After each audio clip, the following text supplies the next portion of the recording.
Yes sir please मला पुढच्या corner पर्यंत लिफ्ट द्याल का? सोडा मला.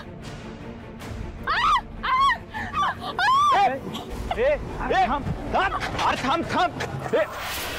तुमचं म्हणणं आहे इनामदार सरांनी तुम्हाला लिफ्ट दिली आणि कोणी नसलेल्या ठिकाणी कार थांबवून विनयभंग केला.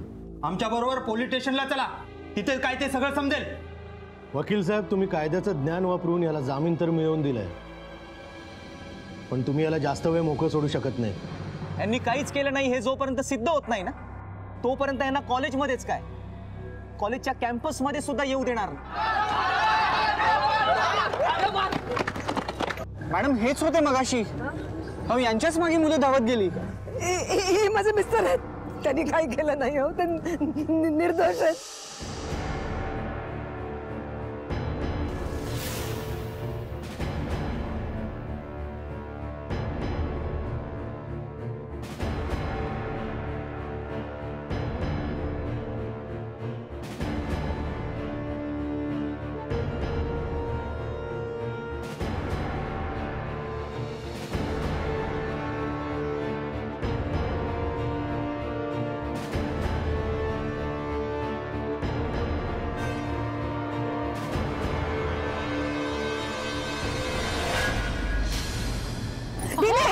दिनेश चौधरी बघा काय केलं त्याला.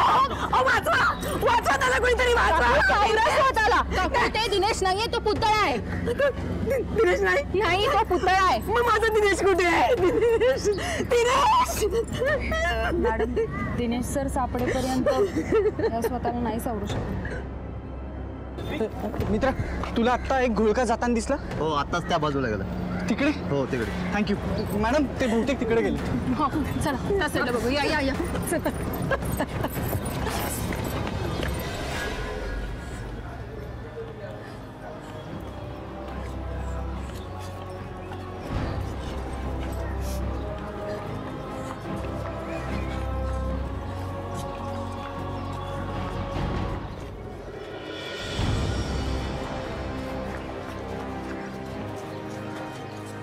चप्पल मॅडम, दिनेशची चप्पल आहे.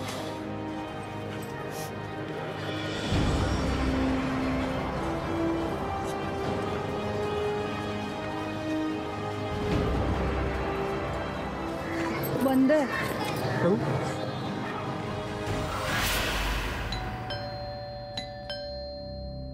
कोण?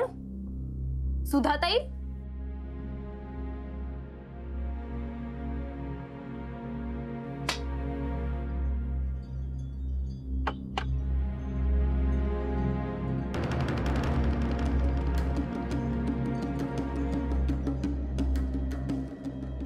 श्वेता, तू? नेहा?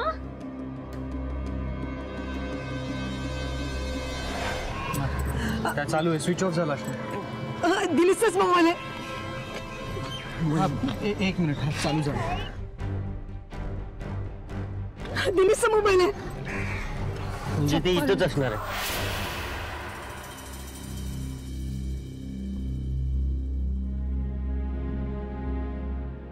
रोहन, अरे हिला मी चांगली ओळखते, ती माझ्या शाळेतली मैत्रीण आहे. श्वेता, पण तू अचानक इथे कशी आलीस? अगं, तुझ्या बाबतीत नेमकं काय घडलंय हेच विचारायला आलोय आम्ही. अच्छा, म्हणजे तुम्हाला हे सगळं कळलंय तर कसं सांगू अगं? नेहा,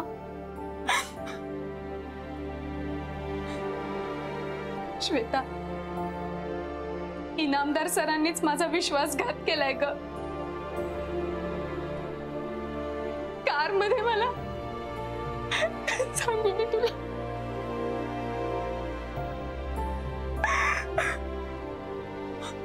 मला ना स्वतःच्या स्पर्शाची ही घृणा वाटते आता. असं कसं वागू शकले ते? माझा विश्वासच बसत नाही. बाबा असे वागले, पण असं का केलं असेल त्यांनी? बाबा म्हणजे? नेहा, तुझ्या इनामदार सरांवर आरोप घेतलायस ना, ते माझे सासरे आहेत. नेहा, अगं खरं तर आम्ही तुला इथं समजवायला आलो होतो.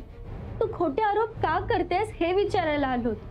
पण खरंच ग, आम्हाला तेव्हा माहिती नव्हतं की ती नेहा तूच आहेस म्हणून. I am so sorry. मी सरांवर खोटे आरोप का करेन? सरांपेक्षाही माझीच बदनामी जास्त झालीये. आता या जगातल्या चांगुलपणावरचा आणि सगळ्या नात्यांवरचा माझा विश्वासच उडालाय. मी पण त्यांना मुलीसारखीच होते ना, मग का वागले ते असं? मला माहिती तुमचा माझ्यावर विश्वास बसणार नाही. तुम्हाला सरांचंच बोलणं खरं वाटणार. नेहा, रोहन, खरं पाहिलं तर बाबांना मी पण वडिलांप्रमाणे मानायचे रे. पण आता मलाच कळत नाहीये की कोणावर आणि कसा विश्वास ठेवणार आहे.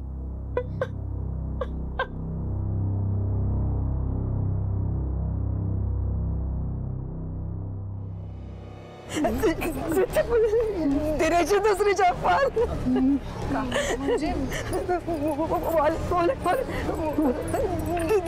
दिनेशच वॉलेट आहे. म्हणजे ते कुठेतरी असणार. दिनेश दिनेश दिनेश कुठे असतो? मी तुला न्यायला आले. दिनेश दिनेश दिनेश कुठे असतो?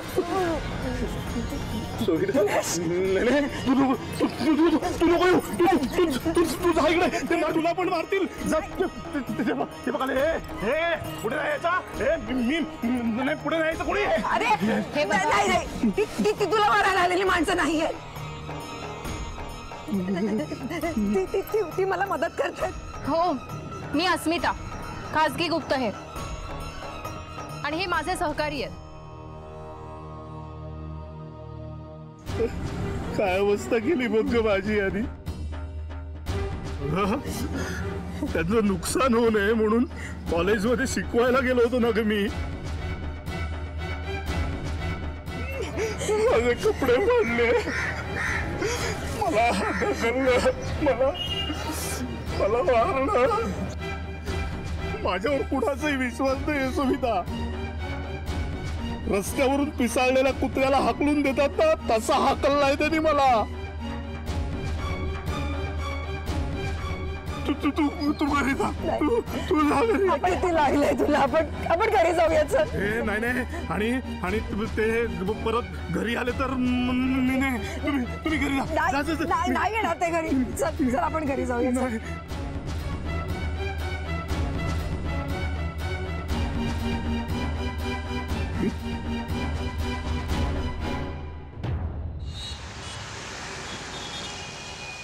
सविता काकू आणि दिनेश सरांना आम्ही घरी सोडलं.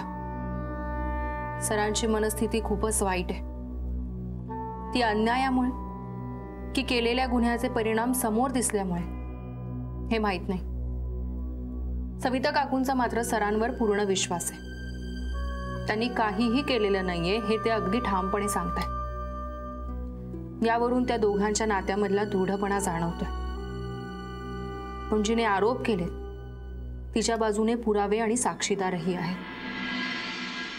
या केसचे डिटेल्स मी मागवलेत. दिनेश सरांचे वकील मित्र जीवन त्यांची केस लढणार आहेत. पण मला कन्फ्यूज केलंय ते न्यूजपेपरमध्ये अगदी फ्रंट पेजवर आलेल्या बातमीने आणि सविता काकूंच्या मोबाईलवर आलेल्या व्हिडिओ क्लिपने.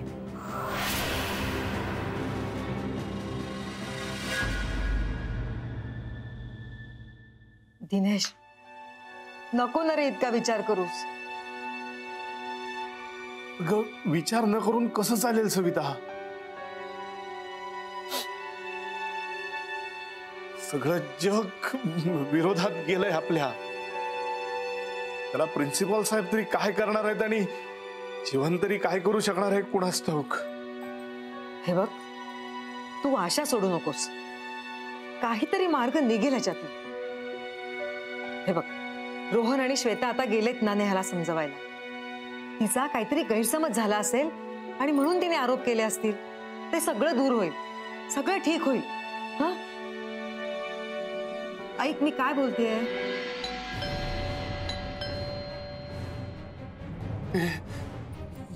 दार नको उघडूस तू. नाही, नाही. नाही नाही, ते विद्यार्थी आले असतील. ते कसे येतील इथे? नाही नाही, ते मारतील मला. मला काही कोणी करणार नाहीये. मी आहे इथे. फरफटत घेऊन जातील मला ते. कसे जातील? मी आहे ना. दार नको उघडू ना, दिनेश. Please please. नाही शांत राहा, मी आहे, बघते. मी बघते. दार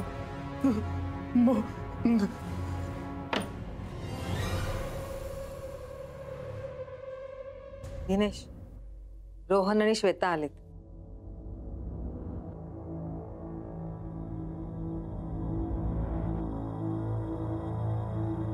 तुम्ही भेटलात नेहाला? बोललात? भेटलो. काय म्हणाली ती? दिनेशवर का खोटे आरोप करते ती? आई नेहा खोटं बोलत नाहीये. श्वेता, अगं काय बोलतेस तू? नेहा खोटं बोलतेय. आई नेहाला मी ओळखते, मैत्रीण आहे ती माझी. ती खोटं बोलणं शक्य नाही. श्वेता, तू काय बोलतेस? तुला अर्थ तरी कळतोय का त्याचा? म्हणजे ती मुलगी बोलते ते खरं बोलतेय? दिनेशने तसं काय केलंय हे पटतंय तुला? हो आई, तुम्ही नेहाला ना बघायला हवं होतं, म्हणजे तुम्हालाही पटलं असतं. बेटा, अगं मी तुम्ही पुढे येऊ नका प्लीज. माझ्याच वयाची ती, माझ्याच सारखी. मग का वागलात तुम्ही असं?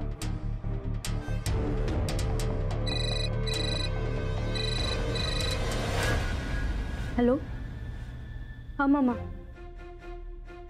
अगं जरा सावकाश बोल. मम्मा, कालपासून आम्ही सगळे खूप टेन्शन मध्ये आहोत ग. नाही, तू पॅनिक होऊ नकोस. आणि ऐक ना, गावभर करू नकोस. काय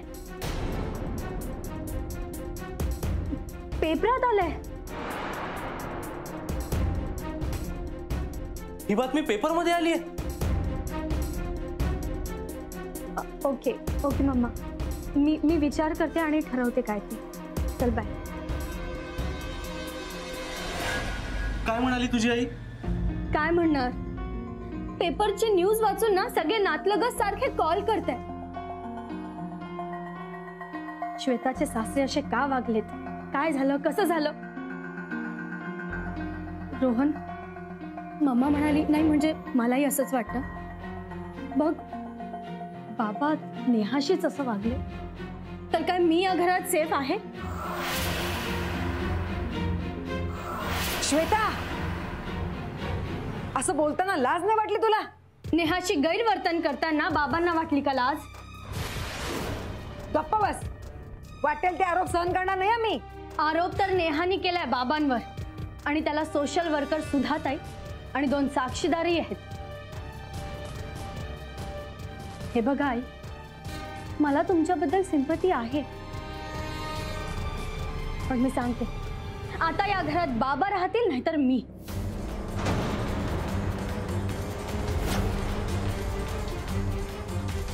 अरे रोहन, काय बोलते ही?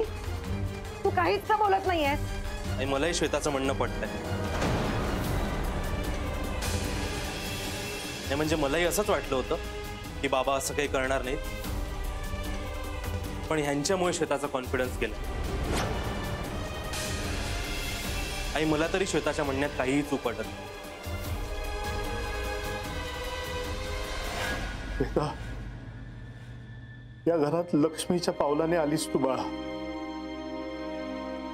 मी तुला माझी सून कधीच मानलं नाही, माझी मुलगीच मानलंय मी तुला.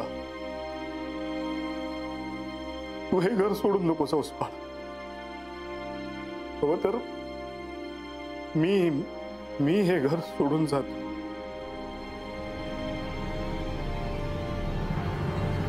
नाही दिनेश, तू हे घर सोडून कुठेही जाणार नाहीयेस. रोहन, श्वेता, या संकट काळात त्यांना आधार द्यायचा सोडून तुम्ही त्यांना घराबाहेर जायला सांगताय? ते कुठेही जाणार नाहीत. हे घर त्यांचं आहे,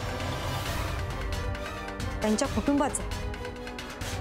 या कुटुंबाचे सदस्य म्हणून त्यांच्या पाठीशी खंबीरपणे उभं राहायचं की पळ काढायचा हा तुमचा निर्णय तुम्ही घ्यायचा आहे. नवरा आहे म्हणून तुम्ही यांच्या चुकांवर जर पांघरून घालत असाल नाही तर माझा नाईलाज. रोहन, तू काय करणार आहेस? आई मला असं वाटतंय तू श्वेतावर अन्याय करतेस.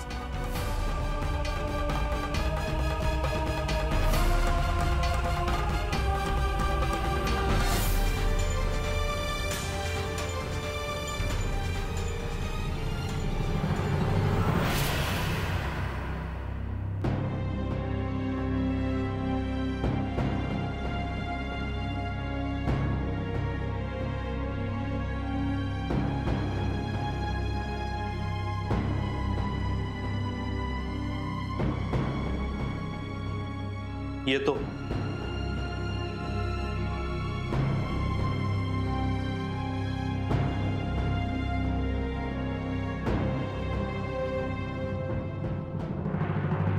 कोणीही नसलं तरी मीच आज सोडणार नाही. तू निर्दोष आहेस याचा मला पूर्ण विश्वास आहे आणि तो खोटा ठरणार नाही.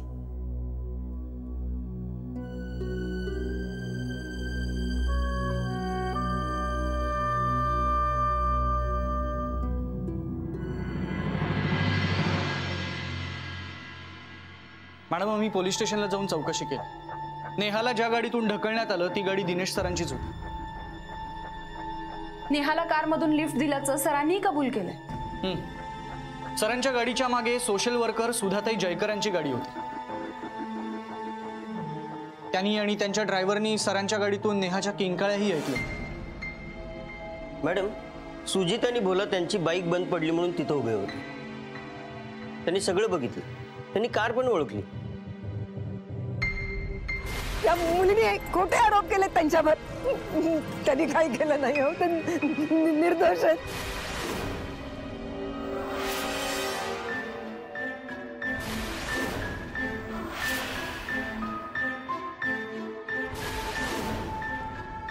मॅडम,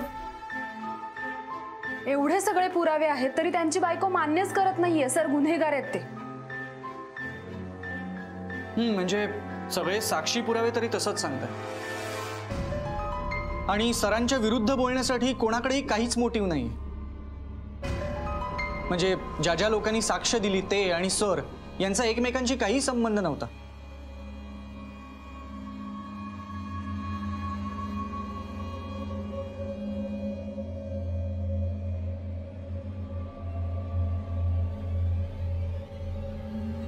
मॅडम, कसला विचार करताय?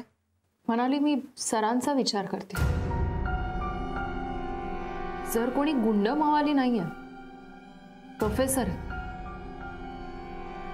शिवाय नेहा त्यांना आधीपासून ओळखत होती, त्यामुळे असं काही करताना त्यांच्या मनात पुढच्या परिणामांचा विचार आला नसेल.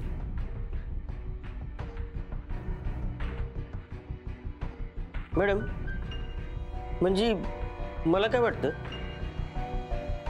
सर मनानं वाईट नसते. म्हणजे आजूबाजूला कोणी नाही, रात्रीची वेळ, त्यात सोबत पोरगी, म्हणजे त्यांचा मनावर ताबा राहिला नसेल. कसं ना मॅडम, एखाद्याच्या मनात हैवान जागा झाला ना, त्याला दुसऱ्या कशाची चिंता नसते.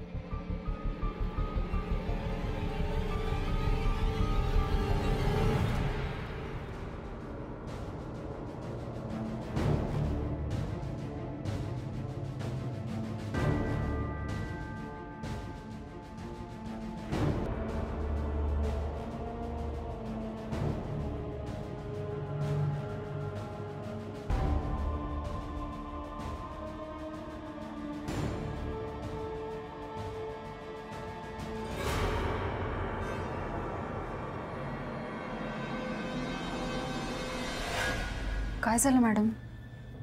मगापासून तुम्ही काहीच बोलत नाही आहात. कसला विचार करताय? मॅडम, तुम्ही सविता काकूंबद्दल विचार करत नाही ना? पण मॅडम, दिनेश सर जर का खरंच असं वागले असतील तर आपण काय किंवा दुसरं कोणीही सविता काकूंसाठी काय करू शकणार आहोत?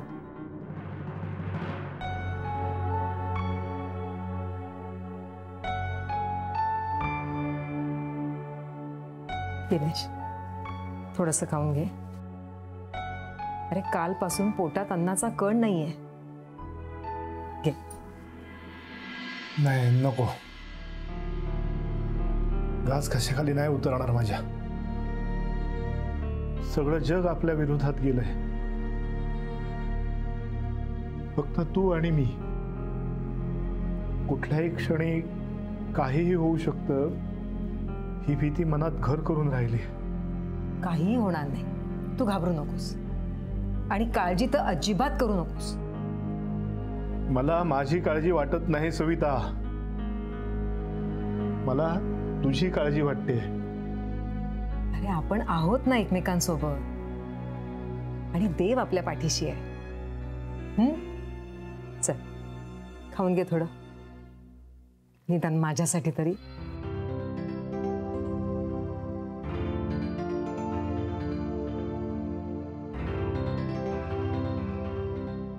अगं पण तूही खाल्लं नशील ना कालपासून काही? नाही, पहिला घास तू खायचा, नंतर मी खाईन. नाही नाही, पहिला घास तूच खायचा. घे.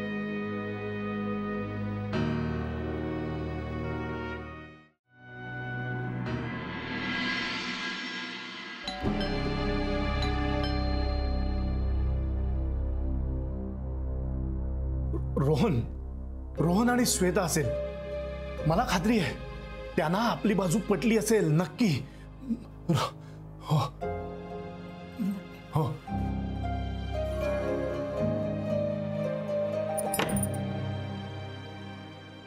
पडवळ वहिनी, तुम्ही? हो ना. अहो वहिनी, सहज आलोय. सर जेवण चाललंय वाटतं. सर डोक्याला काय लागलं? पडलात की काय? अरे पडवळ सर, काय लागले डोक्याला? काल पोलीस तुम्हाला घेऊन गेले होते तेव्हा काही नाही, म्हणजे सहज शेजार धर्म म्हणून विचारला हो. वहिनी, रोहन आणि श्वेता कुठे गावाला गेलेत?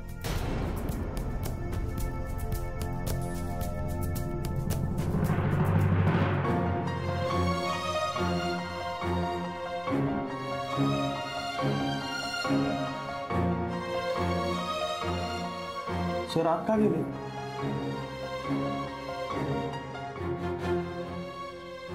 मी आलेच. हा,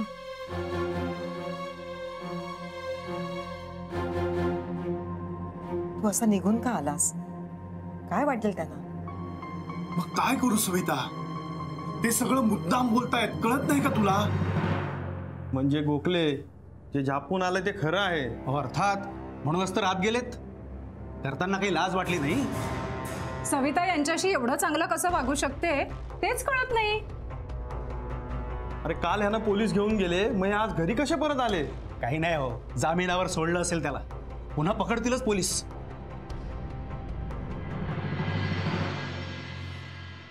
शेजार धर्माच्या नावाखाली तुम्ही आमच्या जखमांवर फुंकर घालायला नाही, मीठ चोळायला आलायत. सविता, अगं आमच्यावर काय चिडतेस? केलंय तुझ्या मिस्टरांनी. हो ना, ह्या वयात अशी कशी मोठी फिरली? अहो पडवळ वहिनी, अशी माणसं असतात असं फक्त ऐकलं होतं, पण आपले शेजारीच आहेत ते आज कळलं. दिनेशनी काही केलेलं नाहीये. अगं सविता, एवढं होऊ नाही, तू त्याचीच बाजू घेतेस? हो, शेवटपर्यंत घेईन. माझा विश्वास आहे माझ्या नवऱ्यावर.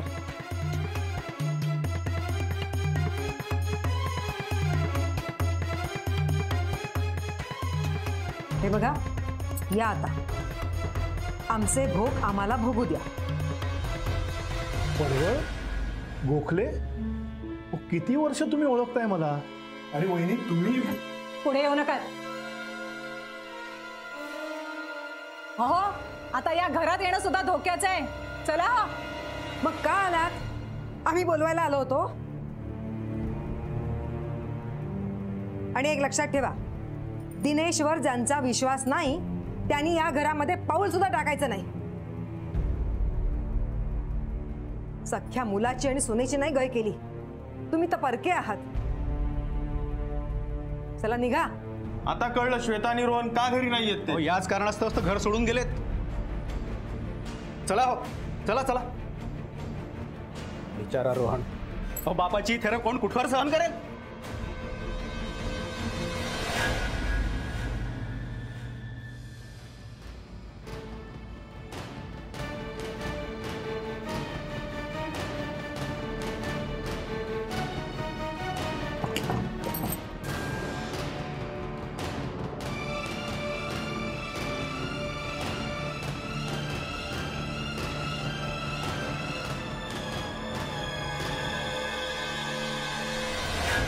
दिनेश, तू लक्ष नको देऊस या लोकांकडे.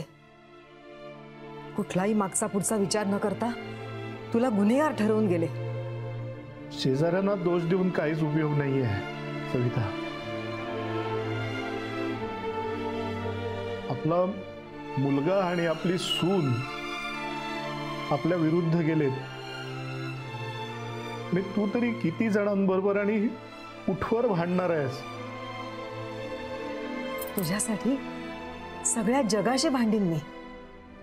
तू निर्दोष सुटेपर्यंत भांडीन. फक्त तू धीर ठेव. आणि माझी खात्री आहे, देव कुठल्या ना कुठल्या रूपात आपल्याला मदत पाठवीलच.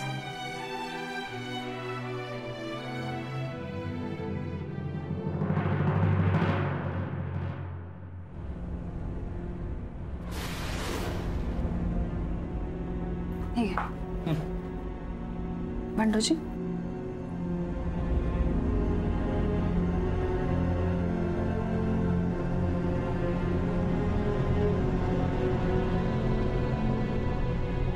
मॅडम,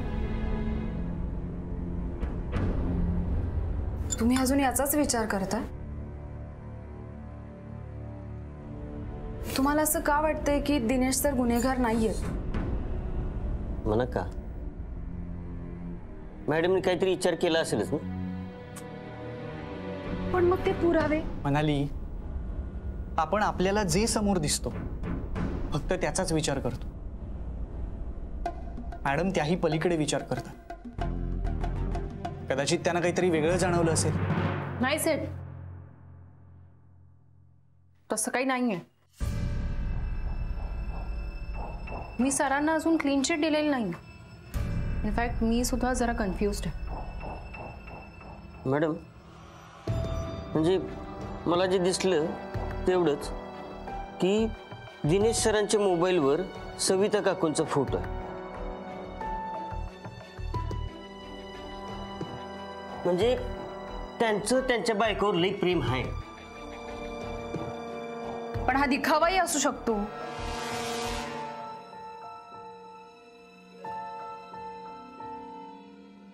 नाही म्हणाले, तुझं बरोबर आहे, तो दिखावा असू शकतो. पण सविता काकूंचं काय? त्यांच्याकडे बघून असं अजिबात वाटत नाही.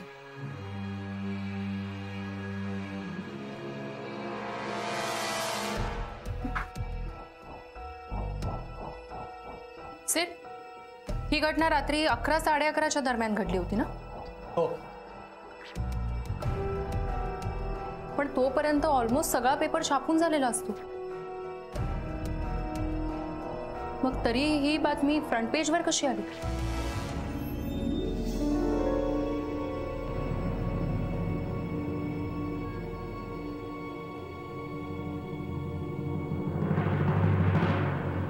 मॅडम, स्टुडंट्सची रिॲक्शन जरी चुकीची असली तरी सुद्धा ती नॅचरलच होती ना.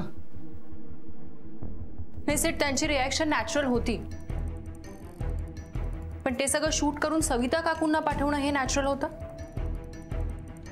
त्या सगळ्यात त्यांची काय चूक होती? हे सगळं कोणीतरी मुद्दाम सूड घेण्यासाठी केलंय असं वाटतंय. ती व्हिडिओ क्लिप सविता काकूंना कोणी पाठवली हे शोधून काढायलाच हवं.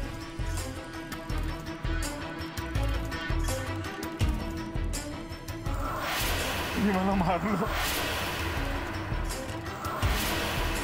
माझे कपडे फाडले. आपण घरी जाऊया. हे नाही नाही, आणि ते परत घरी आले तर मी नाही. दिनेश इनामदार, दिनेश इनामदार, दिनेश इनामदारांचा निषेध असो. दिनेश इनामदारांना शिक्षा झालीच पाहिजे. दिनेश इनामदारांना शिक्षा झालीच पाहिजे.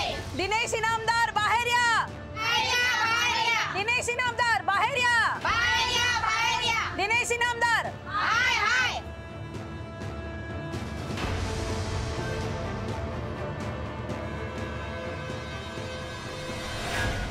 दिनेश, तू आज जा. दिनेश इनामदार. दिनेश इनामदार. सुधाताई, माफ करा, हात जोडते, पण इथे हा असा तमाशा करू नका. तमाशा? तमाशा तर तुझ्या नवऱ्याने केलाय. आम्ही फक्त त्याचा निषेध करतोय आणि करणार आहोत. नेहाचं आयुष्य उद्ध्वस्त करून हा सुटतोच कसा? केवळ वकील मित्र आहे म्हणून? अरे मित्र वकील असला म्हणून काय झालं? कोर्टाला जामीन मंजूर होता म्हणूनच परवानगी दिली ना. केस काय 6 महिने काय वर्षभर पण चालेल ग. पण आम्ही याला राज रोजपणे जगू देणार नाही. नाही, त्याला सुखाने जगण्याचा अधिकारच नाही. हो हो, त्याला सुखाने जगण्याचा अधिकारच नाहीये. दिनेश इनामदार. दिनेश इनामदार. दिनेश इनामदारांना शिक्षा झालीच पाहिजे. दिनेश इनामदारांना शिक्षा झालीच पाहिजे. दिनेश इनामदारांना शिक्षा झालीच पाहिजे. दिनेश इनामदारांना शिक्षा झालीच पाहिजे. दिनेश इनामदारांना शिक्षा झालीच पाहिजे. झालीच पाहिजे. झालीच पाहिजे. काय केलं यांनी? कारण हा माणूस विकृत आहे. याच्यापासून समाजाला काय, सोसायटीच्या लोकांना सुद्धा धोका आहे. अहो हा माणूस आपल्या सोसायटीत राहणं धोक्याचं आहे. हा, उद्या ह्या माणसाने आपल्या बायकांच्या अंगावर हात टाकला तर? हे बघा, तुम्ही सोसायटीची एक मीटिंग घ्या आणि तसा ठराव मंजूर करून टाका. सुधाताई, तुम्ही आगीत तेल का ओतताय? आमच्या मॅडमला काय तुम्ही सांगताय? आग तुमच्या नवऱ्याने लावलेला आहे नेहाच्या आयुष्यामध्ये. आणि तू त्याची बायको असलीस ना तरी तू त्याला जाब विचारायला हवा होतास. आमची बाजू घ्यायला हवी होतीस. या अशा माणसाची बाजू घ्यायला तुला लाज नाही वाटत? नाही वाटत, नाही लाज वाटत सुधाताई. कारण तुम्हाला दिनेश जितका गुन्हेगार आहे याची खात्री आहे ना, त्याच्यापेक्षा तो निर्दोष आहे याची मला पूर्ण खात्री आहे. आणि शेवटी निर्णय माझा आहे आणि मी माझ्या नवऱ्याच्या बाजूनं ठामपणाने उभं राहणार आहे.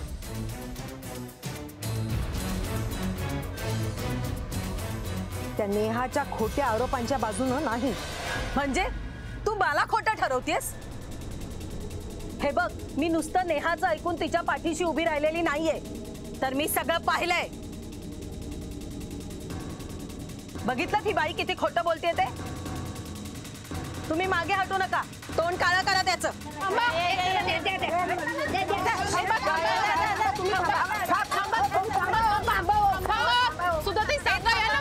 थांबा थांबा.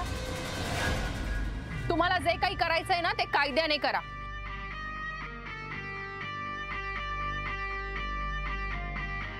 अस्मिता, तू याची बाजू घेतेस? तू तर नेहमी सत्याची बाजू घेतेस असं ऐकलं होतं. सुधाताई, मी यांचीच काय, मी कोणाचीच बाजू घेत नाही. पण सत्य काय हे अजून 100% सिद्ध व्हायचंय. आणि दिनेश सर एक वेळ गुन्हेगार असतीलही, पण मला सांगा, काकूंची या सगळ्यात काय चूक आहे? तुम्ही सरांची अशी काकूंसमोर मानहानी करून ते शूट करताय? का करायचं नाही शूट? सांग ना, का नाही करायचं शूट? हे बघा सुधाताई, तुमच्या कार्याचा मला रिस्पेक्ट आहे. तुम्ही प्रत्येक वेळी अडल्या नडल्या मुलींना, संकटात सापडलेल्या मुलींना आधार देता, स्त्रियांच्या पाठीशी उभ्या राहता. पण म्हणून तुमच्या समाजसेवेची अशी जाहिरात का करताय? म्हणजे मी भांडवल करते आणि हा निर्दोष आहे असं म्हणायचंय तुला? असं कोण म्हणतंय? हे अपराधी असण्याची शक्यता 99% असेल, पण 1% तरी शक्यता आहे की वेगळं काहीतरी घडलं असू शकतं.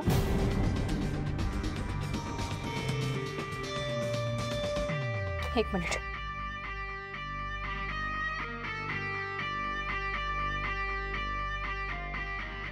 हे शूट बघा.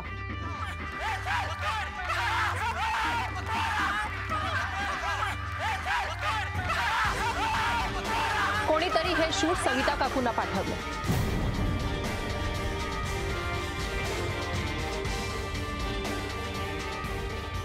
बघा.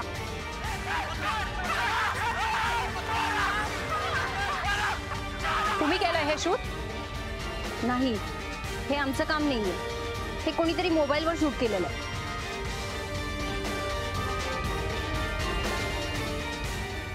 या विद्यार्थ्यांचा लीडर कोण आहे? अंबर. माझ्या विरुद्ध विद्यार्थ्यांना तोच भडकवत होता. मी त्याला रस्टिकेट केलं होतं गैरवर्तनासाठी. कदाचित त्याचीच शिक्षा देत असेल मला. आणि हा, ते हर्ष आणि अंगद त्याचीच प्यादी आहेत. मग सुधाताई, कदाचित असंही असू शकतं की अंबरने स्नेहाला प्रेशराईज केलं असेल सरांविरुद्ध खोटी कंप्लेंट करण्यासाठी. त्याला सूड घ्यायचा असेल सरांवर. अस्मिता, तू उगाच नको त्या शक्यता वर्तवून याला पाठीशी घालू नकोस. नेहाच्या बाबतीत जे काही घडलंय ते सगळं मी पाहिलंय. मी नेहमीच तिच्या पाठीशी उभी राहील. हे बघा, जर सरांवरचा गुन्हा सिद्ध झाला तर मी सुद्धा तुमच्या सोबत असेल. फक्त मला एक संधी द्या. चला.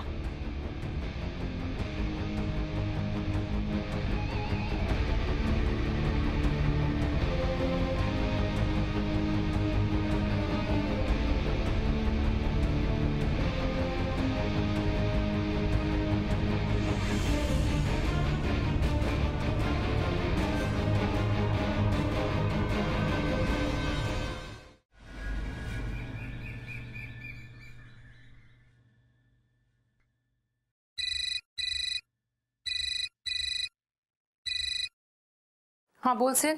हाँ मॅडम, अंबर आणि त्याचे चेले कुठेतरी गायब झालेत. चौकशी केल्यानंतर असं कळलं की सगळी मुलं त्यांना घाबरून असतात. त्यामुळे त्यांच्याबद्दल कोणीच काही बोलायला तयार नाहीये. ठीक आहे, त्यांचा शोध चालूच राहू दे. आणि काकूंना ती व्हिडिओ क्लिप कोणी पाठवली होती कळलं? तो नंबर ट्रेस झाला? हो, तो नंबर जमना नावाच्या एका बाईच्या नावावरती रजिस्टर आहे. ॲड्रेस यूपीचा आहे. मॅडम, आता या बाईला कसं शोधायचं आपण? मला वाटतं त्या जमनाच्या फोनवरून किंवा तिचं सिम कार्ड वापरून हे कोणीतरी केलंय. पण कोणी केलंय त्या माणसालाच आपल्याला शोधून काढायचंय. तो माणूस कदाचित अंबर किंवा त्याचा चेला सुद्धा असू शकतो. ओके, शोध घ्या त्याचा. Okay, bye.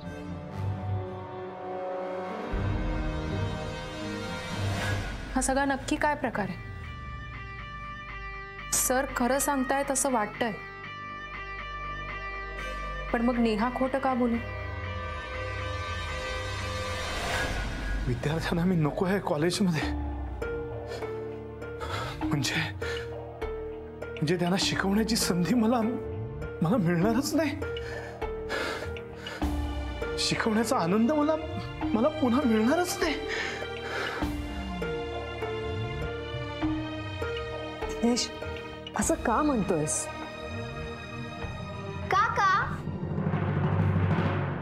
रेश्मा, तू कधी आलीस बाळा?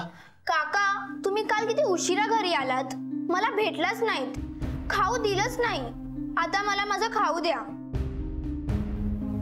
अगं, काका ना काल विसरले.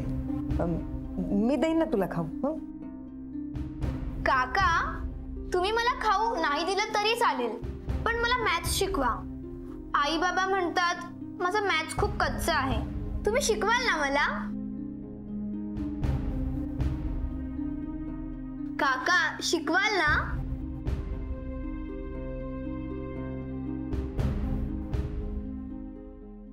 शिकवतील, नक्की शिकवतील काका. पण त्याच्या आधी तू तुझ्या आई बाबांना विचारून येशील? नको, ही गंमत आई बाबांना नाही सांगायची आहे. त्यांना मॅथ्स पक्का झाल्यावर दाखवायचं आहे ना. मज्जा? हो बाळा, खरंच मज्जा आहे. अगदी पिकलेल्या आंब्यासारखं बोलतेस तू. शिकवेन तुला मी मॅथ्स, नक्की शिकवेन. पण मला एक सांग, मी जर तुला गणित शिकवलं तर तू मला काय देशील? काय हवं सांगा ना. सांगू? हो. बघा, नंतर नाही म्हणायचं नाही. नाही देणार. मला ना रेश्मा,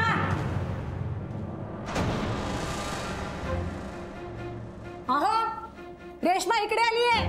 मग त्यात काय झालं? मी रोजच काकांकडे येते. ओरडतेस का? गप्पा बैस. बिलकुल आवाज करायचा नाही. आणि मी तुला सांगून ठेवतो, या माणसाकडे परत यायचं नाही आणि या घरात सुद्धा यायचं नाही. पण काय यायचं नाही? मी येणार. अरे आता काय सांगू मी हिला? फालतू आगाऊपणा करू नकोस, चुपचाप घरी चल. अहो गोखले, काय बोलताय तुम्ही हे? ती काका मानते त्यांना. हो, हे काका कुठलं नातं मानतात यावर आता आमचा विश्वास नाही.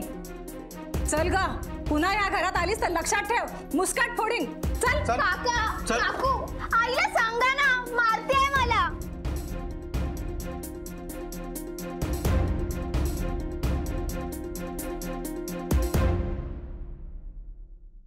रेश्माच्या आणि माझ्या जवळकीत पण या ना पाप दिसतंय.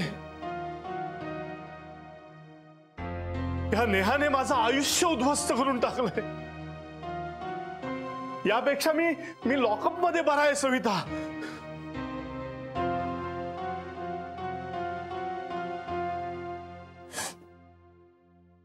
नको, असं बोलू नकोस.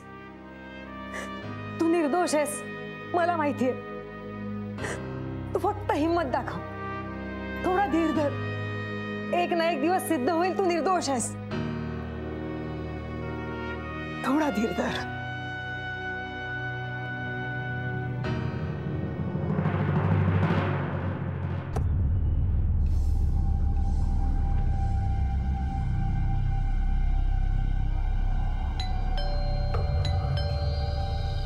कोण आहे? कोण आहे? कोण कोण आहे? कोण आहे? कोण?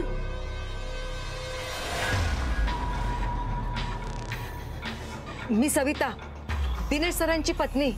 तुम्ही इथे काय करताय? काय घडलंय ते एकदा माझ्या डोळ्याला डोळा भिडवून सांगणे. हा, मी स्वतः दिनेशला पोलिसांकडे घेऊन जाईन. त्याची काही गरज नाहीये का? केले सरांनी, पण बदनामी माझीच झालीये. माझं ठरलेलं लग्न मोडलंय. स्वतःला संपवलं. असं करू नको नेहा. नेहा थांब, दार उघड. तुम्ही जा इथून, नाहीतर लोक तुमच्यावर संशय घेतील. नेहा प्लीज एकदा ऐक माझं. दार उघड प्लीज. सरांना तर मी माफ करणारच नाही, पण मला तुमच्याबद्दल वाईट वाटतंय. तुम्ही जा बघू इथून. नेहा थांब.